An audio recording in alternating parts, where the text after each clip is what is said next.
gak cuma gue doang waktu SD bercita-cita untuk menjadi artis. Karena gue berpikir kayak, oh jadi artis tuh gampang, duitnya banyak, tinggal acting doang. Tuh selama ini kan gue sering berakting, gak sih, lebih ke sering bohong. Cuma kan acting bohong itu kan 11-12 ya kan. Nah gue punya kejadian kocak waktu gue di masa-masa lagi kepengennya tuh jadi artis. Salah satu temen SD gue nih sekelas gue, dia ngasih info kalau dia punya tetangga baru, dan tetangganya tuh katanya sutradara, lagi nyari bocil-bocil buat ikut casting, jadi pengen dimainin film gitu. Gila.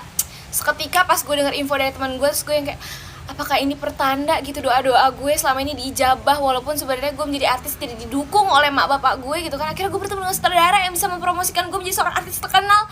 Wah, seketika habis denger info kayak gitu tuh, itu kan lagi di sekolah ya, di kelas gue langsung berandai-andai, gila gimana ya pas gue jadi artis, gue main film, gue banyak duit gitu. Kayak ya seperti biasa, halunya mulai keluar. Beberapa temen gue tuh banyak juga yang tertarik. Nah cuma kan bayar nih guys, jadi gue harus otomatis bilang ke emak gue, dan bayarnya itu lumayan lah gitu. Gue nggak tahu ya 100.000 atau 200.000, gue lupa.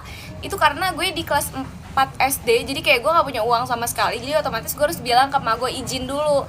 Pas gue balik sekolah gue izin, kagak boleh guys gitu. Terus habis itu besokannya nih gue lihat teman-teman gue yang kemarin udah bilang mau, udah bawa duitnya gitu. Terus pas gue ditanya gimana Pi, ikut gak lu? Terus gue bilang gue nggak jadi deh, gue nggak tertarik, kayak gue nggak bisa juga kayak gitu-gitu, nggak pengen juga sih gue jadi artis. Padahal kayak dalam hati gue, anjir gue mau banget, ini kenapa harus bayar sih, gue nggak bisa. Ya udah tuh, lu tahu nih tiap hari teman-teman gue yang pada jadi ikut casting tuh latihan mulu tiap istirahat noh di depan kelas. Gue yang cuma ngeliatin doang kayak, ini orang ngeledek gue ya gitu, biasa iri. Terus habis itu sampai dimana beberapa hari kemudian gue dengar kalau mereka ini udah dijadwalin buat casting di rumah si tetangga temen gue ini. Saking penasarannya, gue kan tahu nih rumah temen gue yang tetangga sama sutradara. Saking penasarannya gue kesana, gue ngintip gitu. Gue lihat ternyata ramai banget, mereka semua bawa emak-emaknya pada kayak lagi ganti baju, dan bener-bener totalitas banget teman-teman gue tuh pada pakai baju yang rapi-rapi banget gitu loh, yang gonjreng gitu. Gue melihat itu tuh kayak bener-bener kesel, gondok banget sama mak gue, kenapa gue nggak dibolehin untuk ikut, padahal kan cuma 100.000 200.000, kayak gue mikirnya gitu pada saat itu. Terus ya udah tuh,